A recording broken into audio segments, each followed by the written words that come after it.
It's not that I think that the easel needs taming necessarily in order to be useful, but if you're going to use it with other things, it is nice to have it playing in key and on time with those things.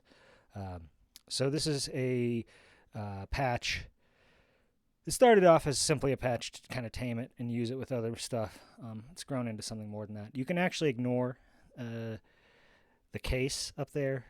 There is some patch going on up there, but it's not relevant to the patch we're actually covering today.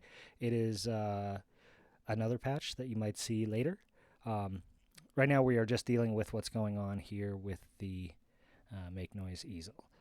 And you can see it's all patched up together with some stuff.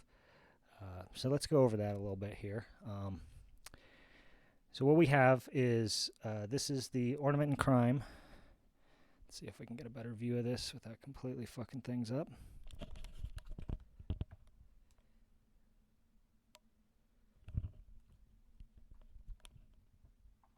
Alright, now as you can see, this is the Ornament and Crime here. I'll get this running. You might be able to just hear that coming out of my headphones, but you can now see the Ornament and Crime's running. See the little things ticking across the screen there. I'm using this as a quantizer right now. Now, if you're not familiar with a quantizer, what it does is it takes voltages and maps them to the sort of predetermined voltage ranges that correspond with pitches in Western music scales. So right now I've got this quantizer set to, let me see if I can get into the menu here. It is set to B minor. There we go. If you could see those directions. It says Aeolian, that's minor. Root is B, meaning this is playing in B minor. A bunch of other settings you can set. Trigger is probably the most. Trigger source is another one, or continuous. I've got this set to continuous because I messed with the triggers and I didn't know if it would cause an issue. So I just set it to continuous and it's working just fine. They do warn you that you sometimes get some weird stuff when you do that. So yeah, the O control is basically providing two different pitch channels. The top and the bottom one are both determining pitch. The top one is doing the pitch of the Strega and the bottom one is doing the pitch of the make noise O coast. It's providing clock, which is going to the O coast, and triggering its triggering the slope generator. Every time the clock pulses, the slope generator triggers. And then the middle lane is going actually to the strength lane is going to the activation on the Strega.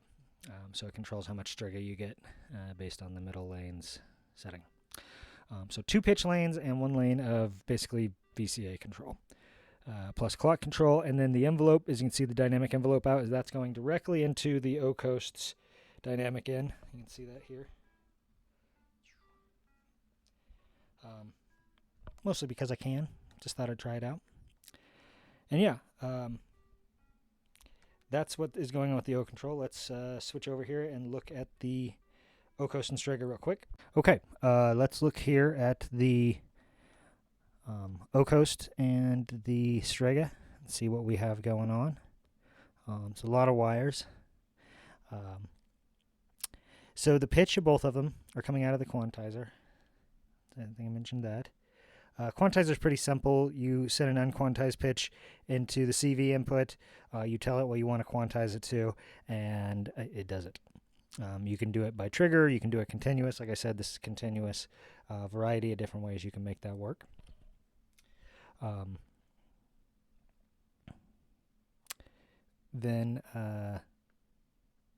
So and then the like I mentioned, the dynamic envelope output of the O control is controlling the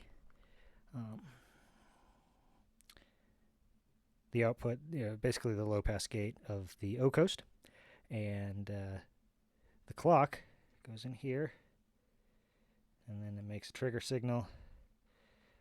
This purple one, like I said, that actually triggers. That's what's triggering the slope over here.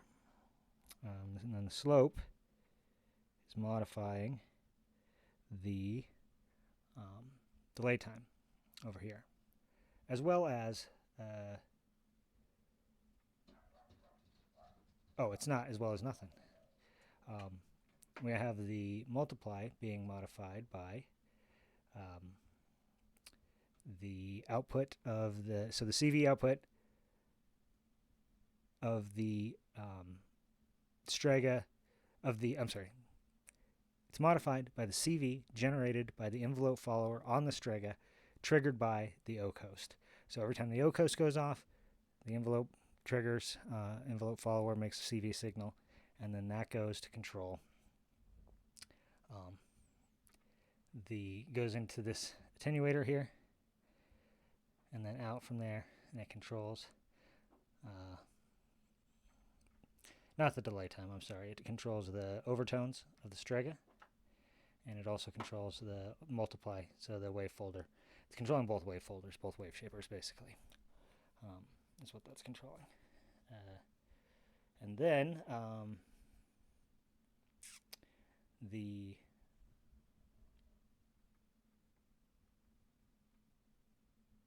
Strega's random output is going into the time of the slope generator, which makes it kind of wobbly. You get different times depending on what the output is.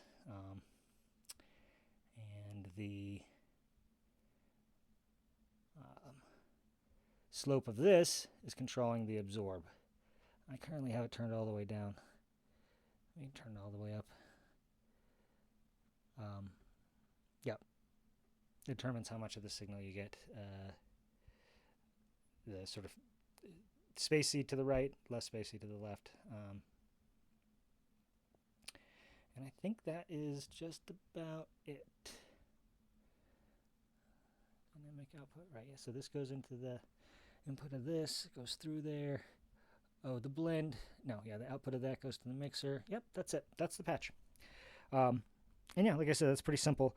And the point again here is to get these to play in scales that I can easily add other instruments and whatnot.